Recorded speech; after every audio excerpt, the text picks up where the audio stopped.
Welcome to Let's Talk About Death. I'm Tammy Beilstein. And I'm Sarah Lunsford. And we're going to talk about death today. Yes. I think we should start briefly with the history of death.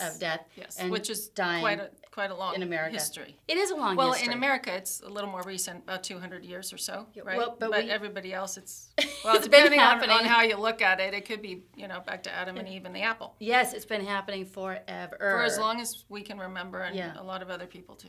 So Right. there you go. So what used to happen a long time ago, generations ago, people would become ill. They would be taken care of in their homes by their family. Usually the women did this. Sometimes family would come from out of the area to help care for somebody. Neighbors would come, whoever. But it was an at-home thing. Yes. People were ill and died in the home.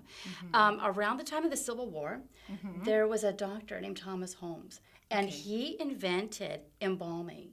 So what would happen? He would go out to the battlefield. He taught other people how to do this. They would embalm the bodies of the soldiers and send them home. Abraham Lincoln is one of the most famous first groups of people to be embalmed. Oh, really? Yes, and then they sent his body on a train. And everybody kind of looked at it. Right. Yeah. Right. The dead president embalming Funeral tour procession. kind of thing. Yes. Yeah, that. So they would do that so they could get these soldiers back home to their families. And that's where mortuaries were born. Okay. And a lot of times they were connected to furniture businesses or cabinet makers because they would make the caskets or coffins back then.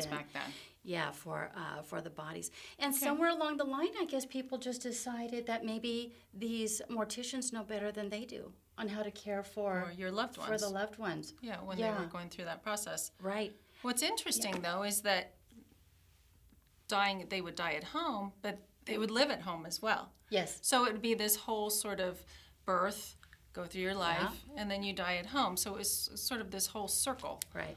It makes total sense to me. And that is what I would choose to do, no matter how ill I was. If I had a choice between being at home or in a hospital, I would choose home. Exactly, and most people do. Right. Like about 70% of people would rather die at home, but 70% of people actually die in institutions. Yeah.